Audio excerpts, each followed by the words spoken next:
찬양으로 또 영광 올려주신 우리 찬양팀께 우리 같이 함께 하나님께 영광의 박수 다시 한번 올릴까요? 우리 좌우 함께 예배드리신 성도님들께 이렇게 인사하면 좋을 것 같습니다. 당신과 함께 예배드릴 수 있음이 감사합니다.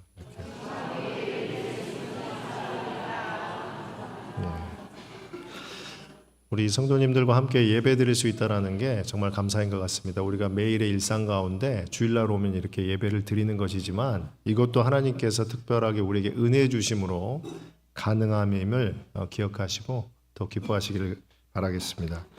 그 설교자들은 약간 두려움이 있어요. 설교자는 어떤 두려움이 있냐면 얘가 설교 원고를 두고 이제 순서 때 이렇게 왔다 갔다 하지 않습니까? 제가 이제 설교 원고를 두고 옆에 비킬 때 대표 기도자가 와서 기도를 하잖아요. 그 기도자가 제 설교 원고를 가지고 내려갈까 굉장히 두려움이 있어요. 네, 설교 원고를 두고 가신 우리 장로님께 너무 감사드립니다. 우리가 일상의 삶에서 작은 소소한 게 어떻게 보면 참 가치 있고 감사한 일인 게 많이 있습니다. 공기도 그렇고요. 또 물도 그렇고요. 그게 너무나 감사하고 소중한 건데 너무나 일상에 가까이 있다 보니까 우리가 그 가치를 잊어버리는 것이 많죠. 가족은 어떻습니까? 우리가 가족이 얼마나 소중한데 가족이 늘 같이 있을 거라고 생각하고 다투기도 하고 불편해지는 것도 있습니다. 교회는 어떻습니까? 교회도 늘 함께 있을 것 같이 생각하지만 그래서 다툼도 있고 불편함도 있지만 교회도 하나님이 주신 일상의 은혜임을 기억하고 매일의 삶 가운데 감사함으로 대하는 여러분 되었으면 좋겠습니다. 여기 앞에 이렇게 데코레이션을 너무 예쁘게 해놓으셨어요. 어제 누군가가 우리 성도님이 수고하셔가지고 이렇게 된 거죠. 우리에게는 눈에 보이는 결과물이지만 우리 사랑하는 지체들이 땀 흘려서 이렇게 수고해 줌으로 우리가 일상의 이런 아름다움을 누릴 수가 있습니다. 우리의 일상의 아름다움을 정말 누리시는 성도 되시기를 바랍니다. 오늘은 마태복음 11장 28절부터 30절 말씀으로 하나님께서 우리에게 주신 은혜 감사의 말씀을 같이 나누도록 하겠습니다. 이 말씀은 제가 개인적으로도 굉장히 좋아하는 구절입니다. 마태복음 11장 28절 30절까지 말씀은 길게 우리가 설명해서 설교를 할 수가 있지만 사실은 이 말씀을 천천히 읽고 있으면 이게 은혜가 되지 않습니까? 힘들 때든 어려울 때든 수고하고 무거운 짐진 자들아 다 내게로 오라 이 구절을 읽기만 하더라도 우리의 마음에 평안이 찾아오는 그런 복된 말씀입니다. 여러분의 삶 가운데 이 말씀을 묵상하시고 더욱더 이 말씀 위에서 예수 그리스도와 동행하는 여러분 되시길 또한 바라겠습니다. 오늘 이 말씀은 세 가지의 감사를 찾아볼 수가 있는데 첫째는 구원의 초대하심이 감사임을 볼 수가 있습니다. 구원의 초대하심이 감사이다. 28절 말씀을 같이 한번 읽어보도록 하겠습니다. 수고하고 무거운 짐진 자들아 다 내게로 오라 내가 너희를 쉬게 하리라. 예수 그리스도께서 수고하고 무거운 짐진 자들아 다 내게로 오라 이렇게 초대를 했습니다. 수고하고 무거운 짐은 뭘까 이렇게 생각해 볼 수가 있는 것이죠. 수고하고 무거운 짐. 이걸 어떻게 구분을 하냐면 이 수고하고 무거운 짐은 우리가 선택하지 않고 벗어날 수 없는 것을 수고하고 무거운 짐이라고 이렇게 정리를 합니다. 우리가 2025년 한국에 살기 위해서 우리가 결정한 거 아니죠. 우리가 한국에 태어나기 위해서 결정한 적도 없고요. 또 한국인으로 또 이 시대에 아무것도 결정한 거 없습니다. 우크라이나에서 지금 태어난 사람들, 아프리카에서 태어난 사람들 아무것도 결정한 것이 없는데 태어나 보니 지고 있는 것 이런 거를 수고하고 무거운 짐으로 우리가 정리를 합니다. 그렇기 때문에 그것을 우리가 해결하기 위해서 아무리 노력하더라도 해결할 수가 없는 것이죠.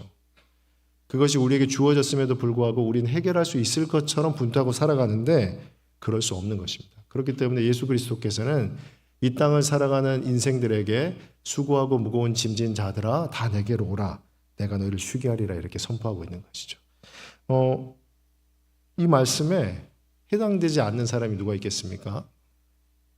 이 땅에 태어나서 인생을 살아가는 사람들 중에 누가 수고하고 무거운 짐을 지지 않는 사람이겠습니까? 창세기 3장 17절에 이렇게 기록되어 있는데요.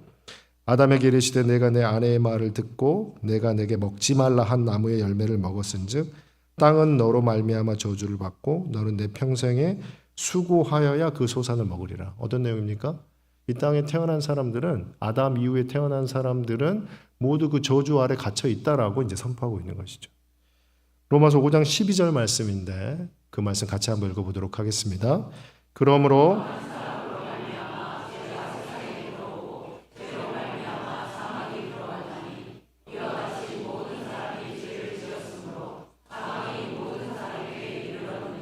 네, 바울의 입을 통하여서도 선포되고 있습니다. 창세기의 내용이 바울의 입을 통하여서도 분명히 선포되고 있습니다. 아담 한 사람으로 죄가 들어왔고 그거에 대한 판결이 사망이다라고 분명히 선포하고 있는 것이죠. 그렇기 때문에 이 땅에 아담 이후에 태어난 모든 사람들은 어디 아래 있습니까? 수고하고 무거운 짐 아래 있는 것이죠. 세상 사람들은 그렇지 않다라고 생각할 수가 있지만 성경의 말씀, 진리의 선포는 이 땅에 태어난 모든 인생은 수고하고 무거운 짐진 자다라는 것을 분명하게 선포하고 있습니다. 그렇기 때문에 우리는 그 예수 그리스도의 초대에 응하는 게 가장 지혜로운 일이 될 것입니다. 그런데 어떻습니까? 세상 사람들이 그 초대에 응하느냐? 그렇지 않다라는 것이죠.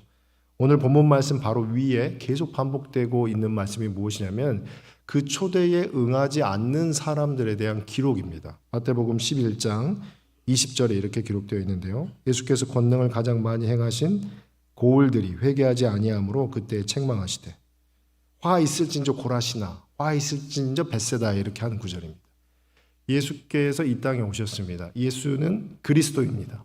사람들이 기다렸던 분이고 또 그는 하나님의 아들이자 하나님이었습니다. 그가 이 땅에 내려와서 그들이 이제껏 기다렸던 기적과 이적과 하나님 나라의 복음을 선포했습니다. 그럼에도 불구하고 그들은 예수를 믿지 않는 것이죠. 조금 더 직접적으로 말하면 수고하고 무거운 짐진 자들아 다 내게로 오라라고 했는데 내가 예수가 그리스도임을 보여준 그들이 찾아오지 않는다라는 것입니다. 마태복음 11장 25절은 이렇게 기록되어 있는데요. 같이 한번 읽어보겠습니다. 그때에 예수께서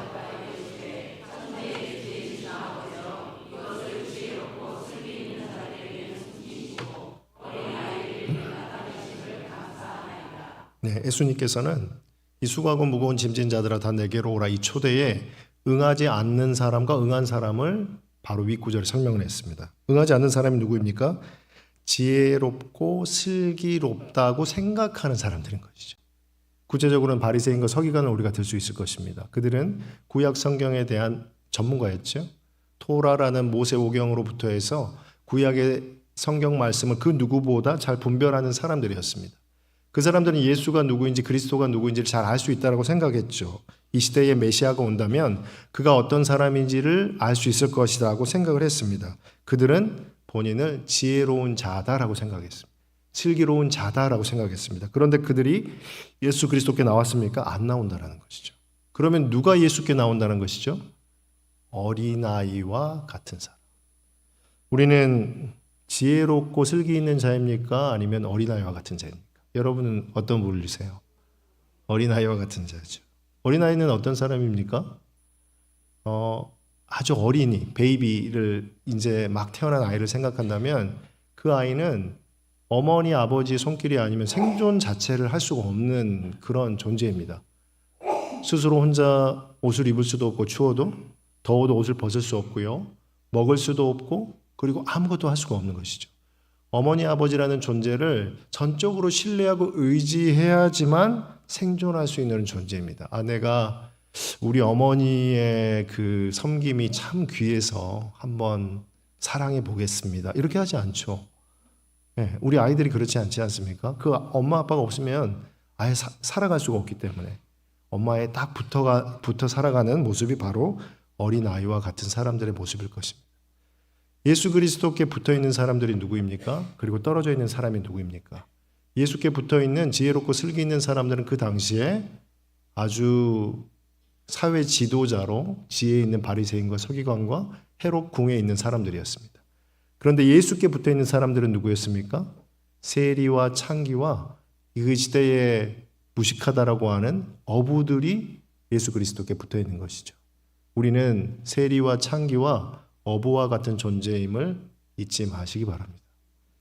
우리가 바리새인과 서기관처럼 고상한 존재가 아니라 우리는 지혜 없고 슬기 없고 매일의 삶 가운데 예수 그리스도가 없으면 살아갈 수 없는 어린아이와 같은 존재이기 때문에 이 초대에 응했다라는 것을 기억하시고 감사하시는 우리 성도님 되시기를 주님의 이름으로 축원합니다.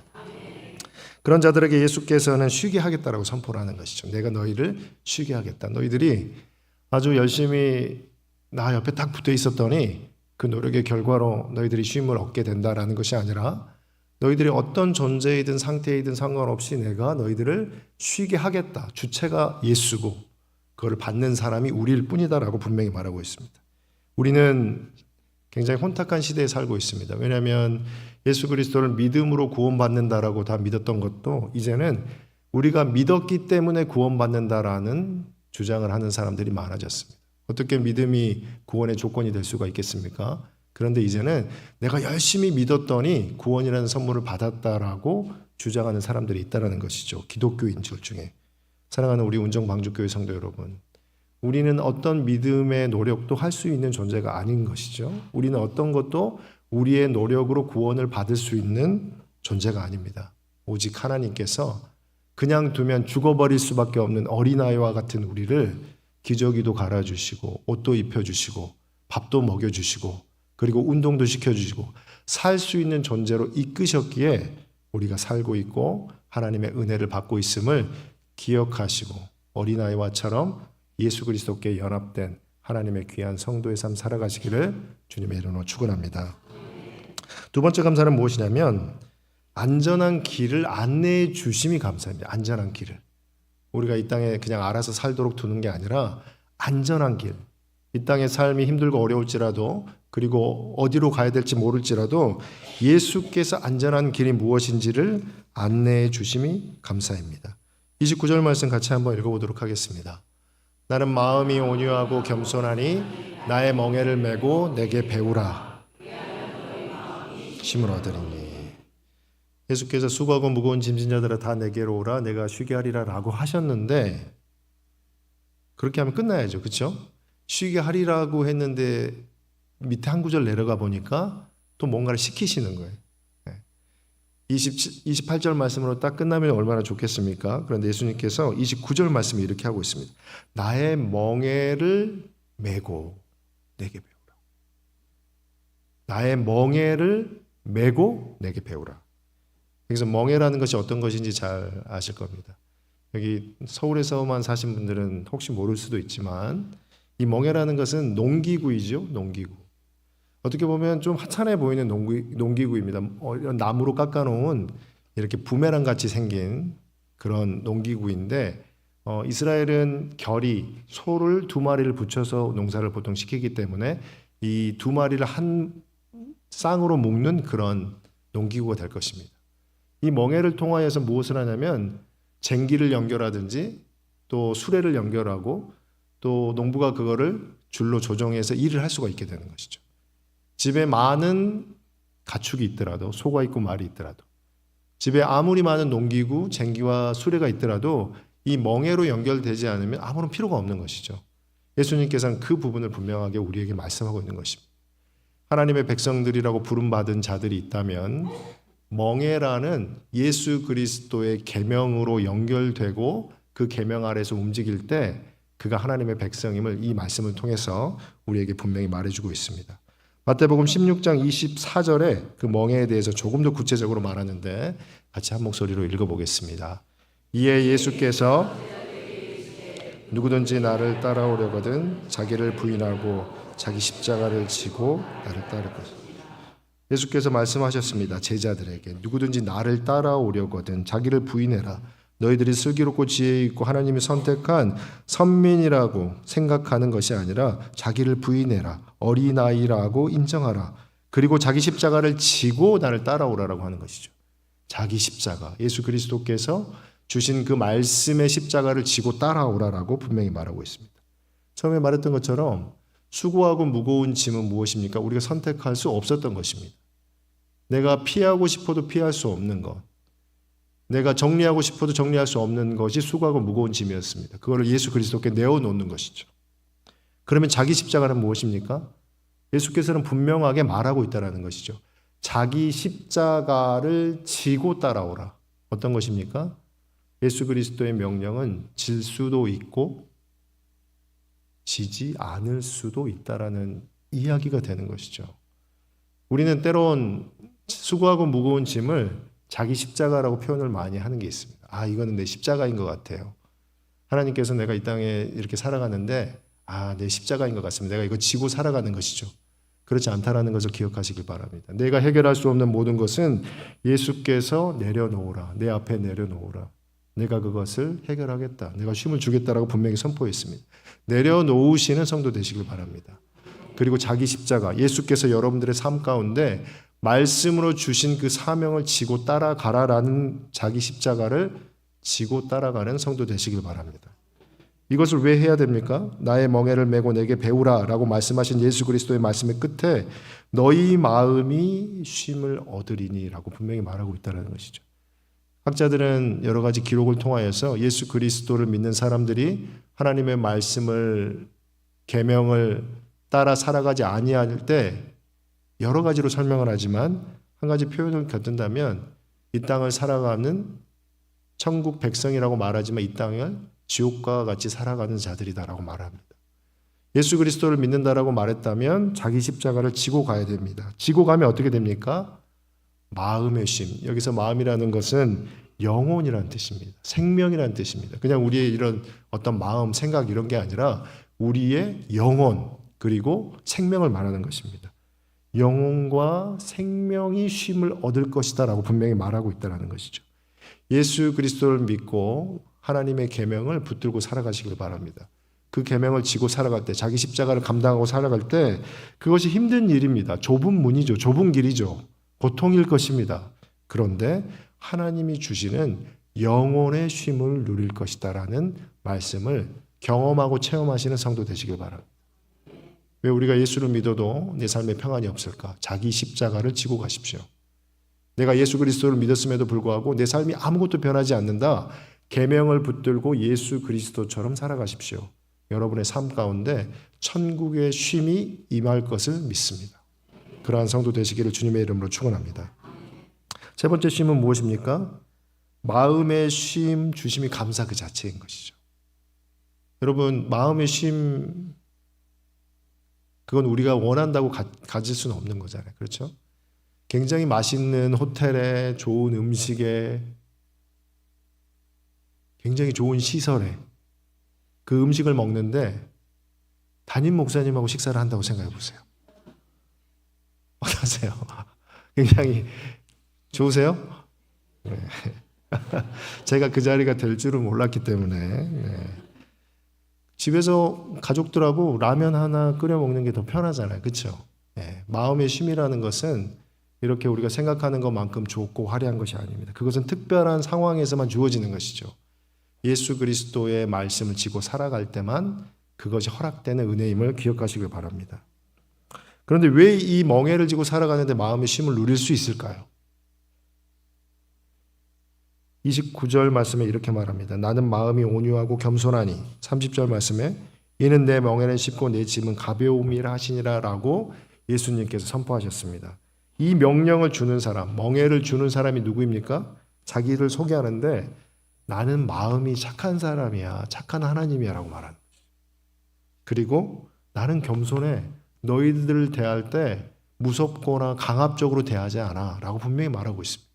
심지어 우리가 지고 따라가기 어렵다고 생각하는 계명의 말씀, 누군가를 용납하고 누군가를 인정하고 자기의 자존심을 내려놓고 이런 모든 것이 사랑하고 용서하고 주 안에서 화평하고 교회의 건덕을 위해서 살아가고 가족을 위해 하나님의 나라인 천국의 모형으로 만들어가고 이런 모든 것이 힘들지만 예수 그리스도께서는 가볍다라고 말하고 있다는 것입니다.